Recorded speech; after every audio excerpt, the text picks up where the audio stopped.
మీ business ఏదైనా మీ ఊర్లో promotion చేయాలంటే అది సుమన్ టీవీతోనే సాధ్యం. ఇప్పుడే సంప్రదించండి. రెండు తెలుగు రాష్ట్రాల్లోని ప్రజలు భారీ వర్షాలతో తీవ్ర ఇబ్బందులను ఎదుర్కొంటున్నారు. కొన్ని చోట్ల ముఖ్యంగా విజయవాడ, ఖమ్మం జిల్లాలో కురుస్తున్న భారీ వర్షాల కారణంగా తీవ్ర విషాదంలో కొట్టుమిట్టాడుతోంది. వరద పరిస్థితి మరీ దారుణంగా ఉండడంతో ఏపీలో సీఎం చంద్రబాబు, తెలంగాణలో సీఎం రేవంత్ రెడ్డిలు స్వయంగా సహాయక చర్యలను పర్యవేక్షిస్తున్నారు. ఈ నేపథ్యంలో వరద వల్ల ఎన్నో కుటుంబాలు రోడ్డున పడ్డాయి. ఈ పరిస్థితి చూసి చాలా మంది తమ వంతు సాయం చేసేందుకు ముందుకొస్తున్నారు. వారి శక్తి మేరకు సాయం ప్రకటిస్తున్నారు.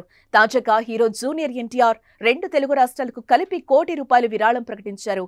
తెలంగాణకు 50 లక్షలు, ఏపీకి 50 లక్షల సాయం అందించారు. ఈ మేరకు రెండు రాష్ట్రాల సీఎంఓలకి విరాళం ప్రకటించారు. ఇక రెండు తెలుగు రాష్ట్రాల్లో వరద బీభత్సం ఎంతగానో కలిచివేసిందన్నారు. ఈ విపత్తు నుంచి తెలుగు ప్రజలు కోలుకోవాలని ప్రార్థిస్తున్నట్లు ఎన్టీఆర్ తెలిపారు. వరద బాధితుల సహాయార్థం విరాళం ప్రకటించిన తొలి హీరో ఎన్టీఆర్. దీంతో ఆయన అభిమానులు, నెటిజన్స్ ప్రశంసిస్తున్నారు. తారక్ పాటలో మరికొందరు యువ హీరోలు పయనిస్తున్నారు. ఎన్టీఆర్ ను బాగా లైక్ చేసే విశ్వక్సేన్ సైతం ఏపీ సీఎం రిలీఫ్ ఫండ్ కి 5 లక్షల విరాళం ప్రకటించారు.